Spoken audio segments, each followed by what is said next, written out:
எல்லோரும் எப்படி இருக்கு? நான் இப்போது ஏபிசி ஜூஸ் பண்ண போகிறேன். ஆப்பிள், பீட்ரூட், கேரட் எடுத்தேன். ஆப்பிள் நிறையா மிச்சம் வந்திருக்கு, திங்கிறதுக்கு நேரம் கிடைக்க மாட்டேங்கிறது.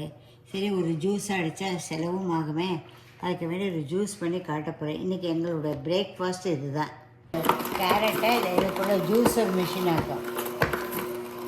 அப்படி போட்டால் அது அழகாக தான் ஜூஸ் விழுறது பாருங்கள்.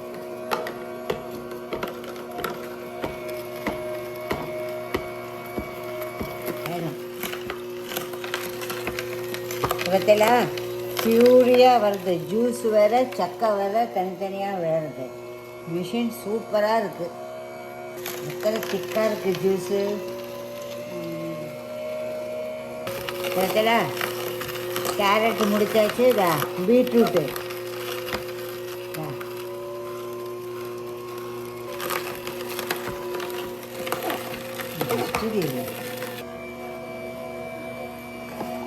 இந்த இப்போ ஆப்பிளை போட்டிருக்கேன். ஆப்பிளோட ஜூஸு, கேரட்டை போட்டேன், பீட்ரூட்டை போட்டேன். இப்போ ஆப்பிள்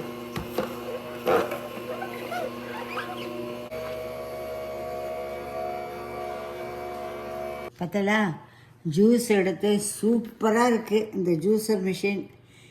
கேரட்டை ஃபஸ்ட்டு பண்ணினேன், பீட்ரூட்டை பண்ணினேன், இந்த ஆப்பிளில் பண்ணினேன். இந்த எத்தனை ஃப்ரெஷ்ஷு ஜூஸ் வந்தாச்சு. இதில் கொஞ்சம் பிளாக் சால்ட்டு போட்டு இந்த சூப்பராக இலக்கினா சூப்பர் ஜூஸ்.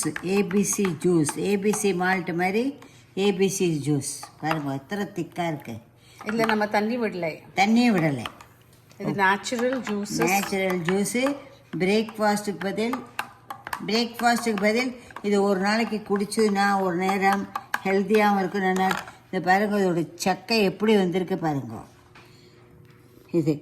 இதை கூட நான் வேஸ்ட் பண்ண மாட்டேன். ஸ்கின் இது மேலே தேய்ச்சிக்கலாம், இல்லைன்னா கோஃப்தா பண்ணும்போது போடலாம். நான் இதை எடுத்து கொஞ்சம் சர்க்கரையை போட்டு நான் இந்த கேரட் அல்வா மாதிரி பண்ண போகிறேன். இது ஃபைபர் ஆனதுனால இதுவும் நம்மளுக்கு வேஸ்ட்டு பண்ணக்கூடாது. இந்த காலத்தில் எதுவுமே வேஸ்ட் பண்ணக்கூடாது. இந்தா